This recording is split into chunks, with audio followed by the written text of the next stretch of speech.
Good morning. It is Monday, the 12th of January. I'm Maeve McMahon, and this is Europe Today, your daily dose of European news and analysis, live on Euronews. Coming up today, all eyes on Iran. EU leaders from Brussels to Berlin have called for imprisoned Iranian protesters to be released.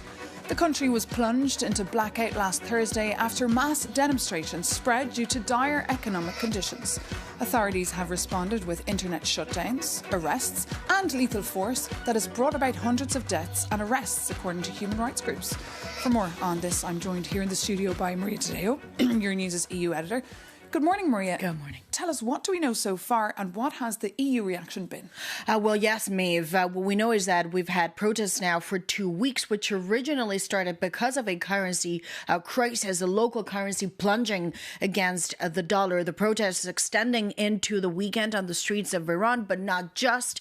We also saw protests all across Europe, which hopefully we can put up on the screen in Berlin, in Paris, The Hague. The organizers say that these protests are in solidarity with the liberation of the people of Iran. We've also had reaction from the European institutions. The head of the European Commission put out a statement over the weekend in which she said, "We unequivocally condemn the violent repression of these legitimate demonstrations, and those responsible will be remembered for being on the wrong side of history." And this point of the well-being of people who are taken to the streets of Iran is incredibly important, because that is a red line that the international community has set out, and is the red line, most crucially, that President Trump has set out in these demonstrations. They should not turn into a violent crackdown from the regime. It should not turn into a bloodshed. And now, of course, over the weekend, we also had a human rights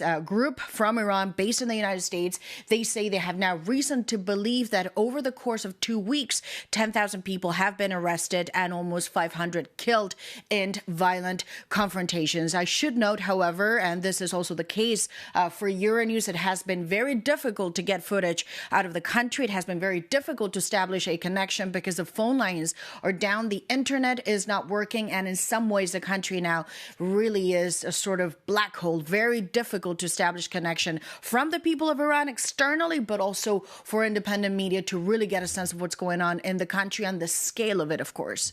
So what should we expect in the next few days? Well, the big question, and this is really the question now, is will there be a sort of military intervention from the United States into Iran? Of course, a lot of this is coming off the back of that operation in Venezuela, which shows not just a military show force from the United States, but also the velocity and the accuracy of a speed operation that they're able to carry out. President Trump over the weekend again repeated, when it comes to the United States, nothing is off the table, and a military intervention is possible. Let's take a look. There seem to be some people killed that aren't supposed to be killed. These are violent, if you call them leaders, I don't know if they're leaders or just they rule through violence.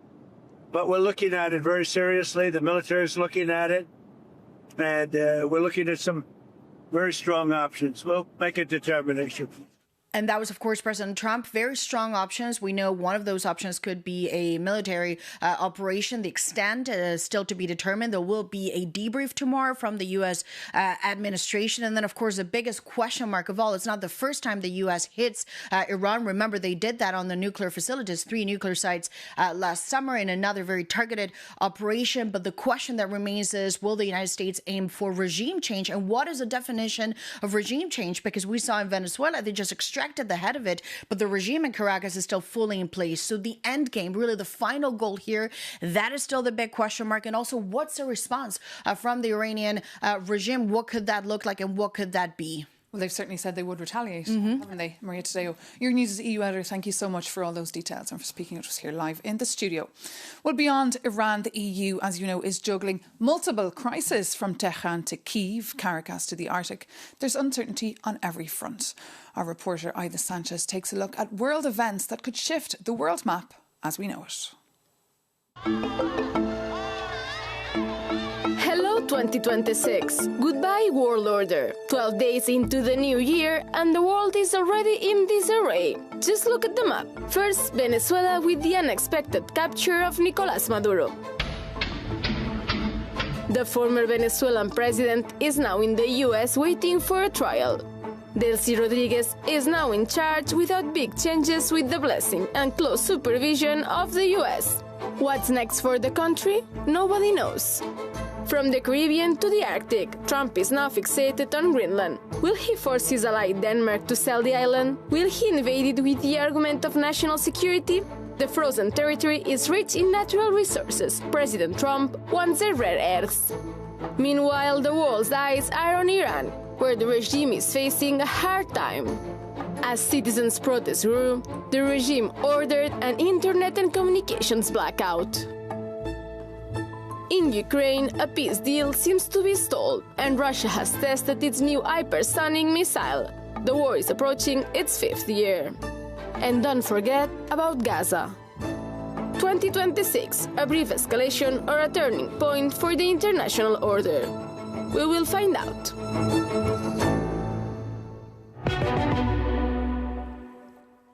We will find out. And of course, whatever happens, we will break it down for you here on Euronews. And actually, for one perspective, coming up, we'll be joined by Dominique de Villepin, the former Prime Minister of France. A close advisor to President Jacques Chirac, Dominique de Villepin gained international recognition as Foreign Minister for refusing to support the US-led war in Iraq back in 2003.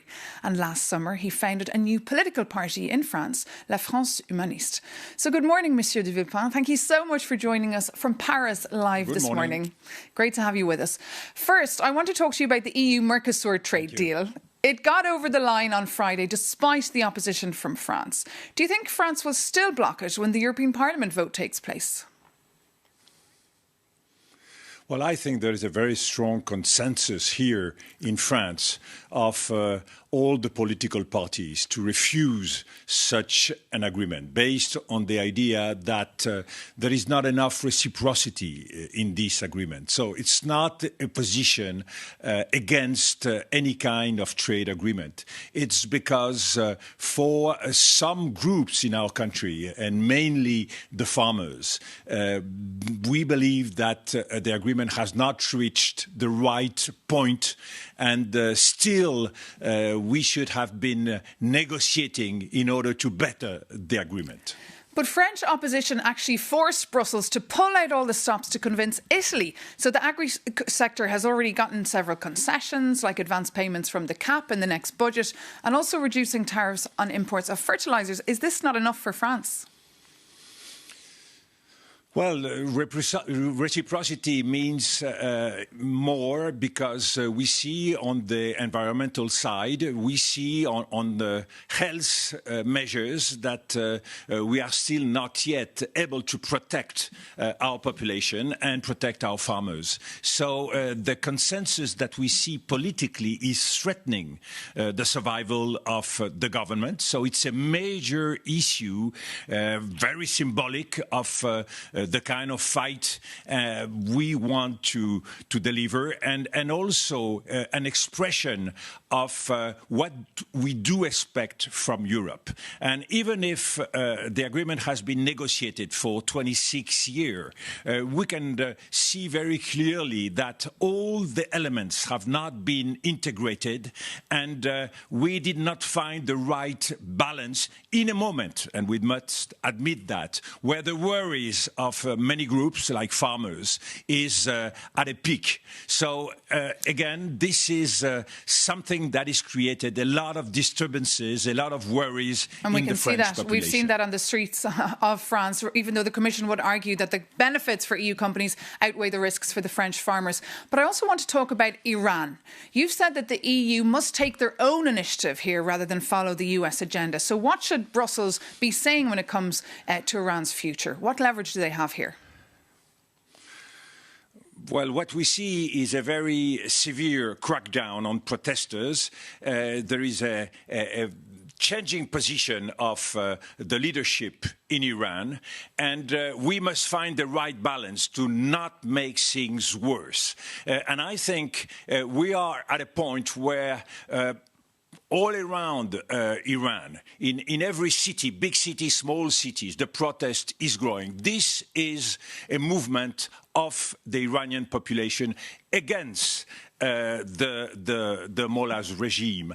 And any foreign intervention will create a new situation and give the possibility to the regime to even increase the repressive movement and policy. So that's your message then to Donald Trump? Behind the mullahs. Is that your message then to President Trump? Exactly. Do not intervene. Do not intervene. Put as much pressure as you can. Try through dialogue and by any means to create a new situation that might create the awareness for the Iranian leadership in order to measure the consequences of their act. But what is at stake now is not only the mullahs. We know how important are the groups, the army, the Basiji, and also all the Revolutionary Guards. So we are not sure that even through an intervention, we might not create a situation of chaos that will be even worse than the situation today. So we must be very careful. The United States is already engaged in many different situations, many different theaters. In Venezuela, nothing has been achieved yet, and the people of Venezuela is still waiting for results. So being engaged in such a region like the Middle East without knowing at all what would be the consequences, I think this would not be responsible. So seizing the UN, having the Security Council involved, of course, this is a matter of worry for everybody. Even Russia and China, they have a lot of interest in Iran. They have no interest in creating a chaos situation. So I think through dialogue, through awareness of everyone, through strong pressure, and there are many unofficial ways to pressure the Islamic government, I think that we might be in a position to halt and stop the current situation in Iran. Okay, Dominique de Villepin, thank you so much for joining us live from Paris this morning. Thank you. Great to have you with us. Well, as you're noticing, Donald Trump's return to the White House has sparked a storm of uncertainty. His administration's threat to take over Greenland, an autonomous territory of Denmark, has also put NATO in uncharted territory. An alliance built on the idea that an attack on one is an attack on all now faces the very unsettling possibility that one member could target another. Jakob Yanis reports. Donald Trump once won a Nobel Peace Prize. Despite the critics, his actions show he really does want peace. A piece of Venezuela, perhaps a piece of Cuba. And now he's officially coming for the whole of Greenland. Here is the logic to carve it up. Trump claims the Arctic is crawling with Chinese ships. He mocked Denmark for defending the island with just one more dog sled. In reality, Greenland already hosts a massive US space base, and Denmark was recently running huge NATO exercises on ice.